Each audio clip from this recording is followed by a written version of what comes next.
Now that you have heard about experiential retail, it's more simpler for us to get into retail spaces. That's our next topic. And under this, we will be talking about the changing retail spaces, challenges and opportunities for the new retail experience thrown up by the new channels and rising customer experiences and expectations.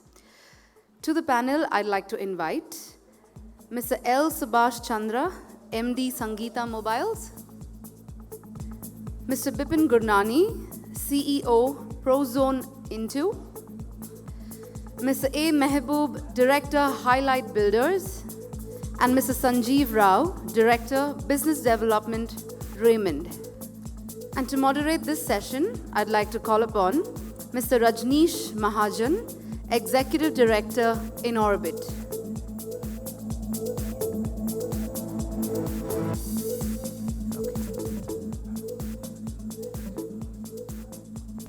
Good evening, ladies and gentlemen.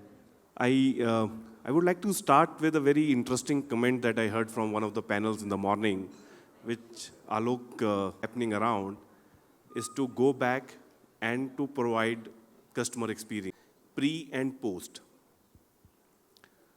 So while we were preparing for this session and we had some discussions among ourselves, and there are a lot of those aspects which come out, and we would like to share with our expert panelists their views about these aspects, and later throw the panel open for questions from audience. Sanjeev, I would like to start for my first interaction with you.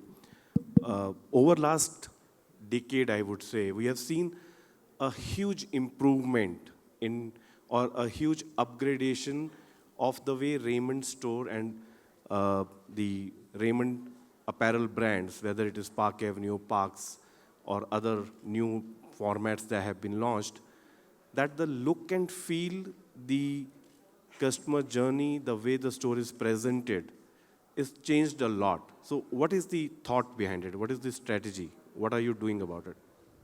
See, we are a 90-year-old brand, and we are celebrating our 90 years this year. And for us, we have actually seen the entire landscape change when we opened our first store to what we are doing today. So for us, the change in the store was inevitable, and we had to bring about a change because if you do not change with what the consumer wants, then you slowly start becoming irrelevant. Earlier days, the focus was, and even today, of course, our focus is on product, the quality of product that we deliver. However, along with that, there has been numerous other requirements from a consumer's perspective, which is, things like the lux level inside the store, the look and feel inside the store, the way you display your merchandise, the way the consumer wants to touch and feel the merchandise, the way, the consumers handled inside the store. So yes, that has propagated us to keep changing, and you'll see a completely new face of Raymond, which is going to now come about in about a year or two, with all our, literally most of our franchisee stores also undergoing massive changes in look and feel. Just wanted to understand the difference here.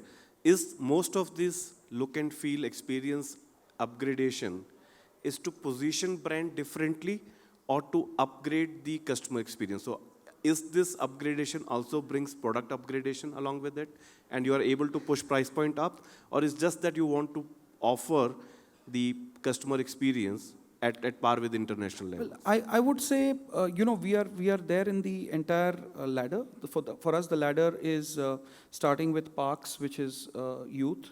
Then we are moving on to Park Avenue, which is more of the corporate, the young corporate wear. Then we move on to Color Plus, which is also, we have done enough work on Color Plus now to make it relevant for a much more younger crowd. And then moving on, we have the Raymond Ready to Wear, which is the bridge to luxury brand, which you now see stores coming up.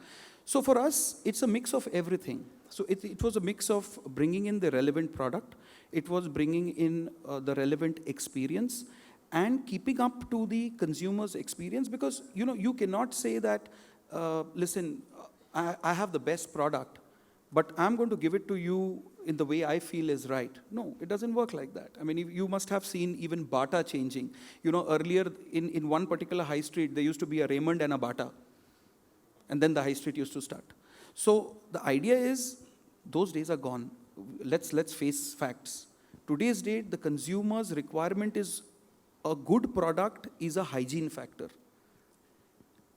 The rest is what the consumer wants, and you have to be relevant to the customer. So it's a mix of everything. We have changed our price points, we have changed, and in categories and in stores, in brands that are required to be done. So it's a mix of everything, is what I feel.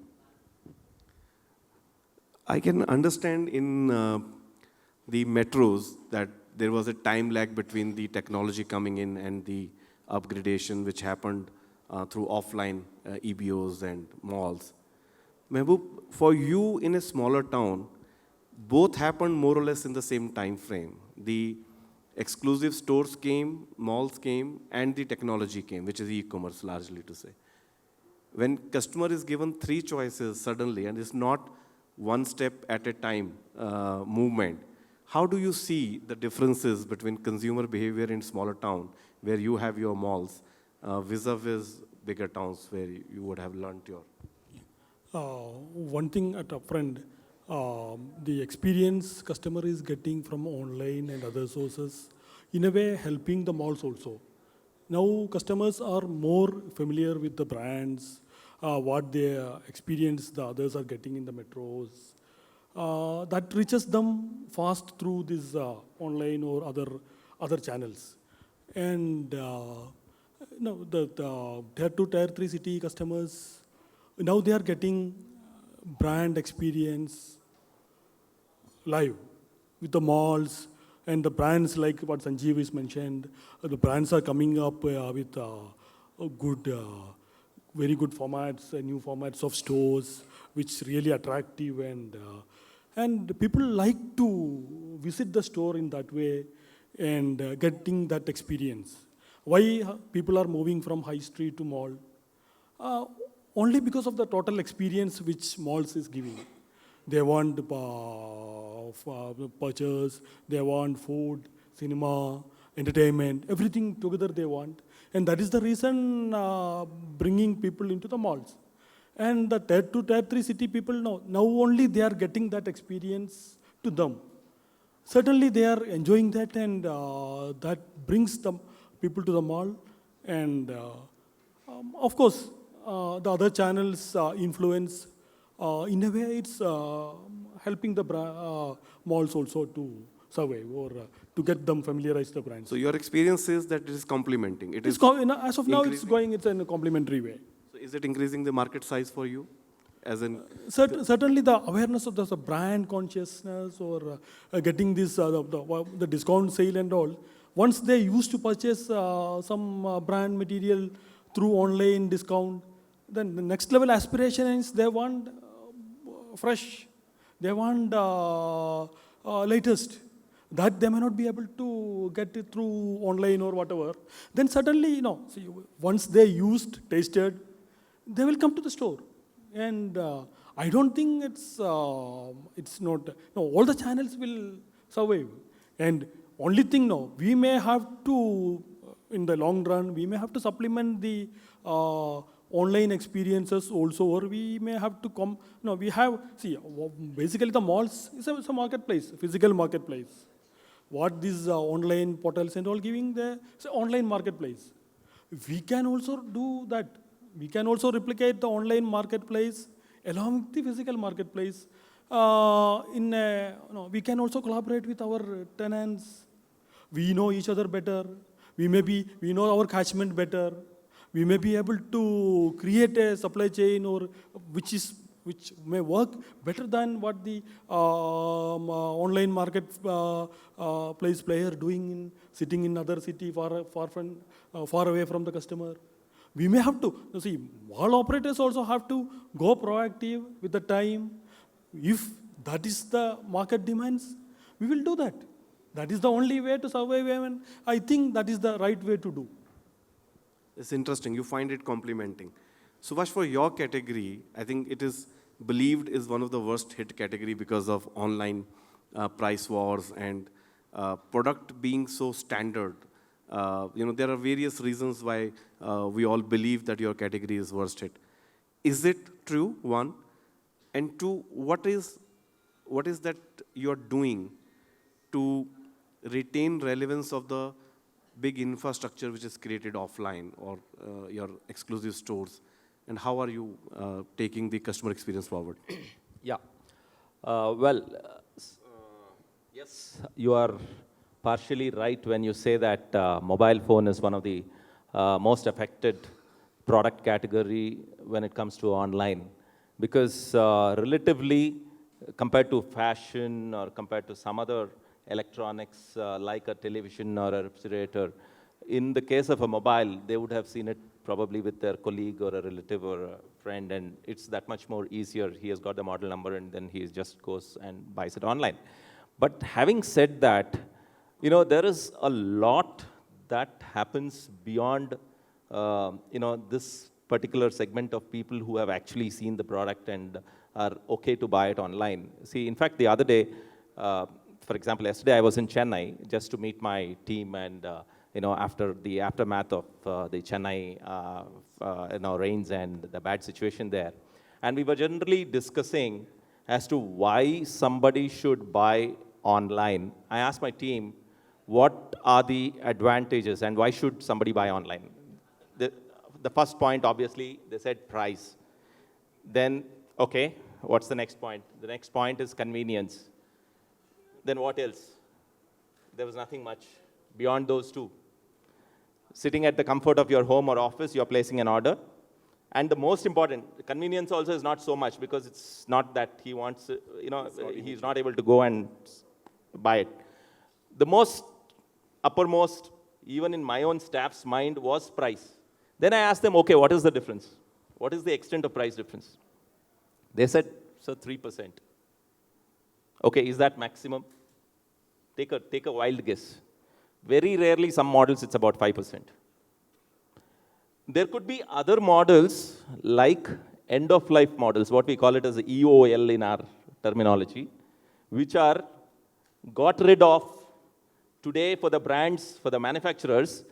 That's the easy route To liquidate. to actually get rid of.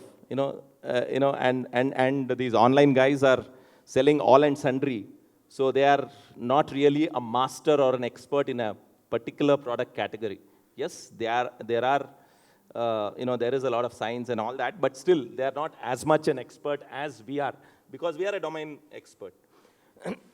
So, except for the end-of-life category or models which are obsolete, the running models, the difference is not more than 3 to 5%.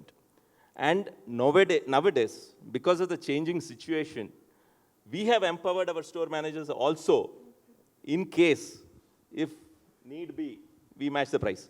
Now then, immediately I shifted focus. I said, okay, what are the advantages and why should a customer buy offline? That's more relevant and very important.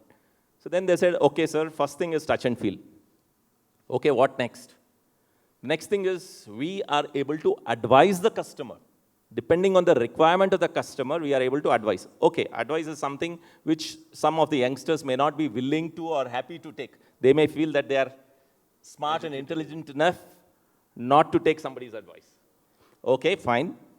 What else? Demo. Data transfer. Data transfer is a big thing. And today, the safety of the data, nowadays, you have everything on the mobile. The other day, in fact, I would like to take this opportunity. I was talking to a friend of mine, and he wanted to upgrade from his iPhone 5 to a 6, and he's 50 plus. And he was saying, I said, okay, do you want to exchange your old phone? He said, no, Subhash, not a single phone I have exchanged.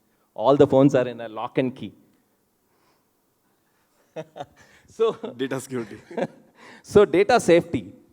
Data safety is something which, if you were to upload it on an OLX or some other online channel and sell it, maybe you are not 100% sure if you have got the entire data wiped. Then I asked them, okay, what else? They said parenthood. What is parenthood? Sir, we are the parents for this customer, for this product, for the next 365 days, there is an amma appa, there's a mom and dad. If there is a problem, the customer, the first, whom does he come and approach? He approaches the store. Right. And if he has to go to the service center, many a time we take the trouble, it's not the trouble, we do that extra bit, we take it, we go to the service center, though actually the brands do say that, please advise the customer to come to the service center. Right. See, all those things. And then, today, if you open a phone, most phones come with a screen guard. Can you put your screen guard properly when you buy it from online? You can't. And in most cases, you need to cut a SIM. Where do you go to cut a SIM? You can't. You have to walk up to the store again. So obviously, the guy next door will charge you $100 at least to cut the SIM. So there are, and we offer absolutely zero cost interest-free EMIs, which the online guys are not able to. Then we offer insurance and other value-added services. So the list goes on and on. So if you actually look at the difference, what the customer is making in terms of price advantage vis-a-vis the features or the number of points that are there to address that, to more than compensate for the price difference, it's huge, it's massive. And more than anything else, the trust factor. For example, Sangeeta is a 4-decade-old brand. We are 1974, we started selling gramophone records, and we have traveled all the way to cell phones now. So we are a household name virtually in Bangalore. So you moved with the trends when the gramophone and the music is not selling, you move to the mobiles which are selling. Now, let me ask you a hard data question. If you go by the newspapers over last Diwali season, and the number of mobile handsets and the value being quoted, I forget the number of zeros when I read it first time. I really have to take the calculator out and say, is it serious? Are they talking about? To my calculation, it came out to 16 rupees spent on mobile in this festive season on one online retailer by every Indian, which is 1.2 billion Indians spent each 16 rupees on one website.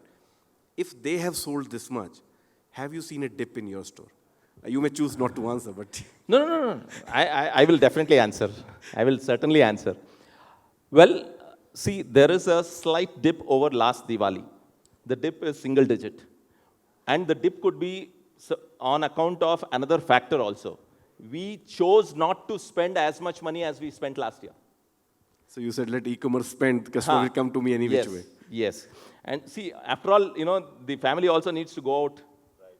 Everything you can't be sitting in front of that. So what you're saying is that it is not true that e-commerce has eaten away your My bottom line share. is better than last year. Let me add that. So, okay. Eventually. So because you spend less money. Yeah, and that is still one. sold the same. And the other point is, are these sales that are happening online, is the end consumer buying it? Well, that's a very interesting thing. Somebody shared with me a data about technologically advanced printers.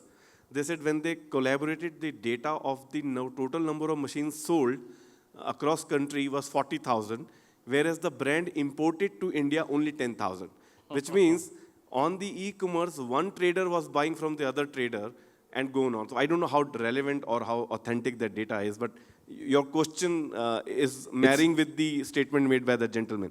I want you to ask one thing that you said in your statement or while you were narrating the reasons for a customer to come. Service. You're a hardcore product, very, very standardized. You cannot customize much about what Samsung or Apple produce or HTC or other produce. What are the services you are bringing in to retain your customer and to delight them? Well, Sangeeta has always believed that since we are a hardcore product retailer and we can't do much, as you rightly put it, with regards to the product, I can't do much. So therefore, the customer, if he has to get real value for the money that he is paying, apart from the ambience of the store, apart from the product knowledge of the guy behind the counter, the fact that he's giving the right guidance or whatever, beyond that, what else? So we have always innovated. We have always tried to question ourselves. And we started off, with regards to mobile, I can say, 97 when mobiles happened, we started off offering insurance as the first step. Then we graduated and we improved on the insurance. We said, now insurance without FIR. And then we said, now insurance with a 7-day claim settlement. And we said, now insurance with just 10% depreciation. That is, if you were to buy a phone in Sangeeta and if your phone were to be stolen, even within 90 days, I will give you 90% of the cost of your phone back. Whereas, if you buy a phone and after 15 days, if you feel, I'm not very happy with this phone, let me change it, you will get only 50% of the cost, or maximum 60% as the buyback value for your phone.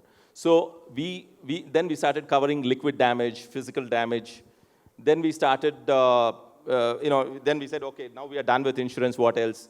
Then we said, can I do a pick up and drop service in case the customer wants because there is a warranty period, but during the warranty period, if there is a problem, how does the customer take the time out and take that hassle of traveling in the traffic, finding parking, going and standing with a token in the service center, waiting for his number to be called? All that hassle, we wanted to take it away from the customer. So we started a service called Delight, where, on a phone call across cities, even in places like Mumbai and Delhi, where Sangeeta is not really present. But if my customer is traveling in Mumbai, and if his phone were to, go down, not working, so he can just call us, and my guy reaches him within 1 hour, wherever he is in Mumbai, Delhi, not just Bangalore, Chennai, Hyderabad. So then we went on to, and in fact, ET recognizes us, and they gave us the ET Retail Award for this service of us. So we have been innovating, and the latest innovation, what we have done is a 30-day price protection, because this is very relevant. Mobile phones, every day the prices drop. And and what do you do when the price drops? Yesterday I bought a phone, and today there is a 5,000 or a 2,000 or whatever price drop. You feel cheated, actually. So we said, can I take care of my customer? So initially we went back to the insurance company and said, can you, by paying an X amount of premium, can you take care of all the price drops for the, let's say, 30 days. We discussed, they wanted us to do it for 15 days, but we preferred 30 days. In fact, for the last 10 months, we have been running through an insurance company, but the experience was not great. So we started doing it ourselves from October. And now, every day, close to ₹100,000 is being disbursed on account of price drops. And we call the customer. It's not that the customer has to find out that there's a price drop and comes to us. So that's what we are doing. Sanjeev, I saw a YouTube video of your new store, Raymond Ready to Wear. So here is a hardcore product technology company which is going way out of traditional services. You have been traditionally a service company, because Raymond, the complete man, I think it will take ages for somebody to forget that. You have suit, you have stitching, and is largely the service. How are you embracing technology to up the experience for a customer? What are the new things happening in your stores?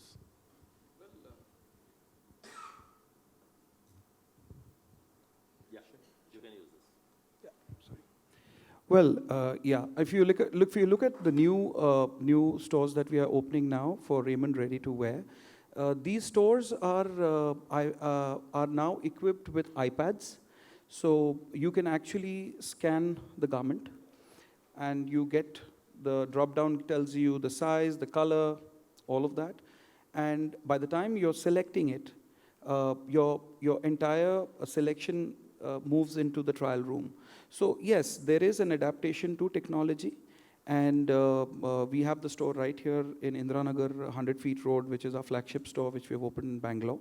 And one can actually go there and experience it, because for me, it was, quite a welcome, because there's nobody who's trying to, be behind my back, and I get my time to, because I need that much time to understand the product. I'm having my own thoughts going in, and I scan it, and it's bespoke service. So, and at the same time, if somebody is not being able to do it or finding it a little, although it's very easy to handle, but then we have assistants to do this. So yes, we have embraced technology to that extent, and we are further doing a lot of research in how to technologically enable. For example, in made to measure, we have now got a body scanner. So, if you go to the same store and we are implementing it in other stores, you basically stand and your whole body gets scanned, and then your measurements are all done in that manner. So no physical measurements. Well, when you do bespoke tailoring, yes, there is physical measurement which is sometimes required depending on the kind of body types, but most of it is handled by the scanners. Yes. That's very interesting. Mehboob, how technology is used in your malls? What are you doing on technology side, and how are you enhancing the customer experience with that? No, currently, we are using the technology for the promotion of the mall, like all the social media, all that things. But what we are planning within a few months' time, we want to test with food retailing. We have 10, 15 food retailers in the mall, and we are seriously thinking of a delivery system combined, which is not the individual food court outlet or restaurant, a combined system for delivering the food in the neighborhood, maybe 5 or 10 kilometers, depends upon that, through an app. And now what the others giving to the customers, the e-commerce supply, that food, in the food there are a lot of players who supply. We can jointly with our tenants, we both mall and the tenant both have benefited, and also that when we go in a route, or that's the economies of the delivery, that also can be done, and we are seriously thinking into that kind of innovations in the coming days. But tell me one thing, will retailer not come back to you and say, now you're delivering food to the home and offices, and customer is not coming to mall, which earlier was coming to eat at mall, and in some cases was buying my product also? Is it not that you hear from other retailers saying, why are you delivering to customer's house when you want them to come to your mall? No, Is it not contradicting to your own business? That, see, those who want to have that experience, and that is different.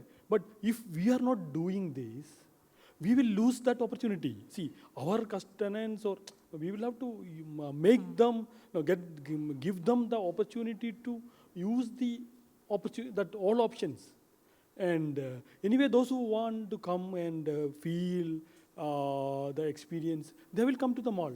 And food delivery is a small part of the total food service business happening through delivery. So it's enhancing your connect with consumer? That will help to the retailer. That will help the retailers to increase their sales.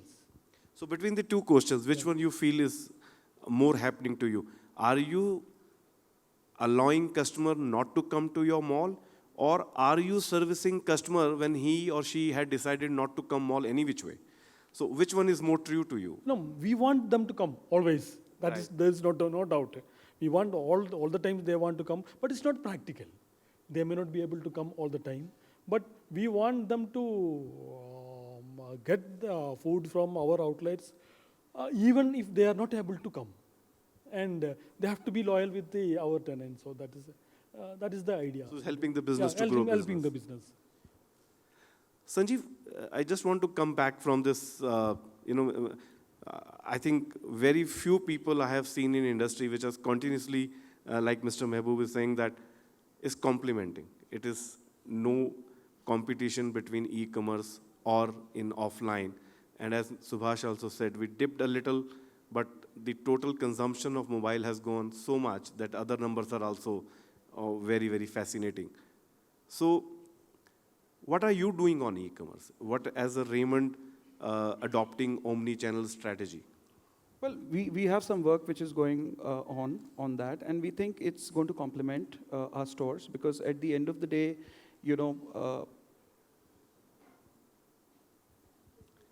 Hi, Vipin, since you are here, why don't you join us? Yeah. Yeah, so I think it's going to complement, because in the omnichannel front, I think the consumer also has Technology in our offline store and going omni-channel also.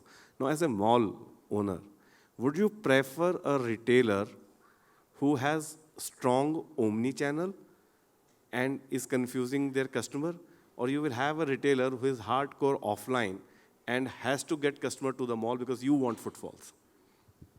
I think we can't dictate what the consumer will do. So in my view, the consumer shift is obviously towards omni-channel. So that's a given. I think for us to say that only having a brick and mortar strategy and let the consumers come to us, I think eventually those brands or those formats will not compete in the marketplace because the consumers are shifting to a omni-channel purchase behavior. So from our perspective, somebody who's not seeing it as offline or online, but they see their sales as a brand collectively, will always do justice even at an offline center because offline is where they can make people experience their brand and perhaps have some differential, merchandise or even offer some personalized experience. And the e-commerce side will restrict itself to maybe standard products and things like that. So in our view, or in my view, basically, I think collectively, it's the consumer who will choose in terms of where they buy. And I think I just heard a session, someone in the morning who said that somebody could be viewing a product on a smartphone, but buying the same at a brick and mortar store. So I think from our perspective, it has to be seen holistically, and you can't really dictate where the consumer will experience the product and where eventually they'll buy. So from our perspective, Product available to customer when, how, wherever they want.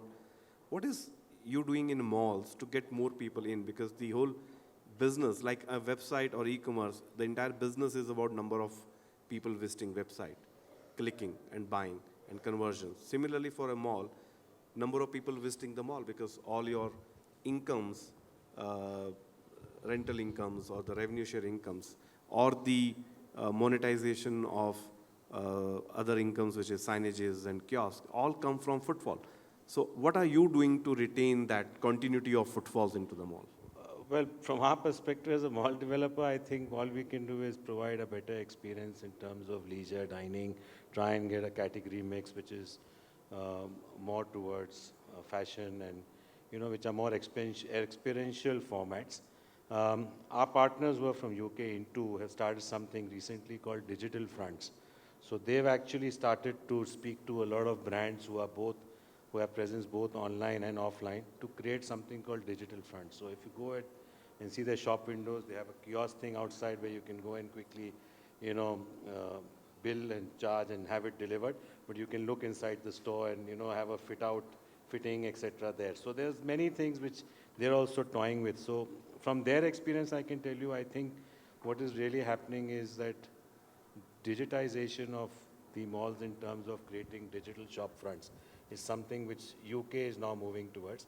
And I think at some stage, we might also have to look at it as a mall. Of course, what we can do maximum, if you ask me, is to ensure that we have more leisure, more experience, more dining option and formats which people want to experience in terms of personal advisory, etc. Standard products, they'll always be competing in terms of digital space versus online, so versus offline. So from our perspective, is not only against e-commerce, complete digitization of the model is what we need to do. And this digital shop fronts is something which we believe will also be future in India at some stage. So I just want to understand this. When you say digital shop fronts, so are you saying the store sizes will come down and even offline stores will solicit because of omni-channel presence, allow customer to experience color, product, fabric, but get your size online? Possibly, but store sizes definitely will, even in the long run, will reduce because eventually brands have to deliver bottom line.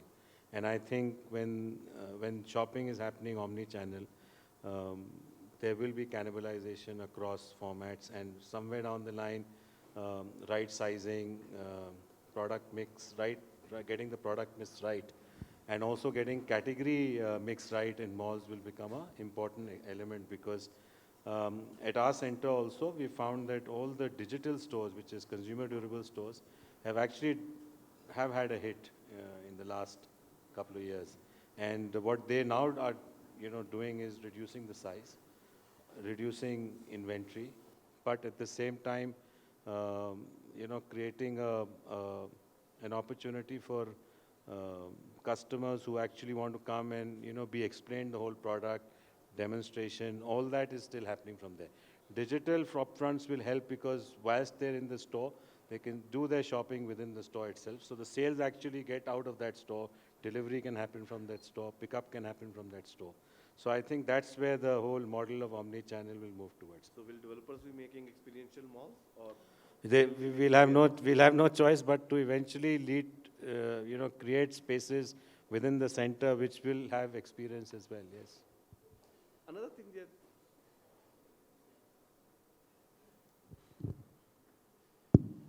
other thing that you said, that you will increase the component of food, entertainment, consulting, and traditionally most of these categories, their productivity because of the space requirement and their ability to pay rental is considered as a loss leader in the mall business. If you increase the loss leaders and the land price is going up, finance cost going up, construction cost going up, will somebody make mall? Exactly, that's why we have hardly any malls coming up in the country. But you're right, absolutely. I think what is also happening eventually is that the size of the centers is shrinking. We built a 700,000 square feet center in Aurangabad. Our next center, which is coming up in Coimbatore, is 500,000 square feet.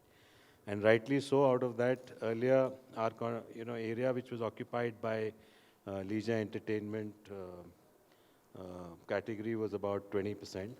Now the component is about 25 to 28%. I personally don't see these categories as being loss leaders always. I think going forward, the spends that people will make on these categories will increase. I think eventually people will spend more money on experience, and these formats also will get their act right. Like in retail, I think a lot of us lost money in the initial years, then you keep changing your format, you keep revisiting your size, and I think that's going to happen with restaurants, dining options, entertainment, multiplexes as well. And I think eventually they'll be at par with any other retailer in the long run. And I mean, I think we will have no choice but to increase this experience from a consumer point of view. And I think there was a new word which I just learned recently, was gamification. So I think a lot of the centers will move towards this whole gamification of concept, which is about ensuring a lot more categories which create experience and zones. So I mean, that's something which is perhaps happening in the US, because malls have been struggling there as well because of the onslaught of online. But I think they're getting their act together. And as long as we understand that it's one unit and we don't start dividing between offline, online, from a retailer's perspective, a consumer buying a product or picking up a product or selecting a product at any of these channels is, eventually adding to the brand and the sales. And if the brands do well, they're bound to come forward and, take more spaces, create more, aura around their brand. And that's what's going to help us eventually going forward as well. This word gamification, I don't think Oxford would have adopted, but Google may be able to throw some help on that. I think it's very interesting thoughts, complementing e-commerce and offline, complementing technology being used in the stores, services enhanced, and gamification. Anyone here have any questions for the panelist here, or can tell us which panelist they would like to ask? My question is to the person who came late. Sorry, I couldn't catch your name. You said that the store sizes will come down. I have an opposing view. I would like to take the analogy of cinema and television. When television came, many people thought that the cinema viewing habit will die. Then, but then cinema directors hit back with more spectacular movies, which you could only enjoy on the big screen. So I personally feel that, the retailers will come back with something that will make their stores more spectacular. so people come back to retailing. No, your point is My absolutely point right. is, when you said that the store sizes will come down, my view is that the opposite may happen in the future to greater customer experience, similar to what cinema and television. Sure, I mean, you're absolutely entitled to your point of view. I think you can, in a smaller size, also create something which is spectacular. What I meant was not that they will shrink the size to an extent where they become undesirable. I think the intent is to ensure that you right-size your formats so that you're able to create and, and get the throughputs that you want to in terms of to be able to stay profitable. Whilst I totally agree with you that the whole format has to move in terms of advance towards being more spectacular, service orientation, and all those things. But the sizing is more about right sizing it, not reducing it to a size where it becomes undesirable from a consumer perspective. Can I just add to it? Well, I see, to a certain extent, what Bipin mentioned is somewhat right, but I'm also with you. See, that is, in the last 2 years, that we have seen the maximum of e-commerce. They have really gone crazy on pricing. They have really gone and distributed money virtually more than selling their products. So in the name of selling products, they have actually distributed money. But can they afford to continue? We are reading day in and day out that it can't go on like this. So there is a correction right now which is happening, which is downsizing. You're absolutely right, and I'm with you.